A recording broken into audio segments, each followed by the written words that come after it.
মৌসুমী Sultana Parveen R মোৰ নিটৰ result আহিছে 600 কেনেকুৱা লাগিছে মোৰ ভাল লাগিছে ক'ত পঢ়িছিলা আজমল সুপাৰফৰ্টিতে সবতকৈ বেছি মাক-দেউতাকে সহায় কৰিছে শিক্ষাগুৰুসকলে বহুত সহায় কৰিছে ভালে লাগিছে কিমান পাইছা মোৰ 636 আমি আজমল সুপাৰফৰ্টিৰ পৰা কৰিছোঁ মেট্ৰিক পৰীক্ষা ক'ত পৰা দিছিলা মেট্ৰিক জলেশ্বৰ জিনেট একাডেমি এই মুহূৰ্তত আমি মাক দেউতাকক আৰু আমাৰ শিক্ষাগুৰুসকলক ধন্যবাদ দিব বিচাৰিছোঁ সৰ্বপ্ৰথম আমি আমাৰ সাংবাদিক বন্ধুসকলক ধন্যবাদ জনাইছোঁ যে ইমান ৰ'দৰ মাজতো কষ্ট কৰি আহি আমাৰ এই নিটৰ ৰিজাল্টৰ কাৰণে খবৰ ল'বলৈ আহিছে আমাৰ বিদ্যালয়ত প্ৰথমতে আমি ধন্যবাদ জনাম আমাৰ এই মৰমৰ ছাত্ৰ ছাত্ৰীসকলক যে ইমান কষ্ট কৰি ইমান পৰিশ্ৰম কৰি মানে আমাৰ জলেশ্বৰবাসী অঞ্চললৈ গৌৰৱ কৰি আনিছে তাৰ কাৰণে আমাৰ জেনিট একাডেমীৰ ফালৰ পৰা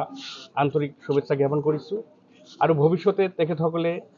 সুচিকিৎসক হৈ আমাৰ সমাজক সেৱা কৰক সেইটোৱে আমাৰ কামনা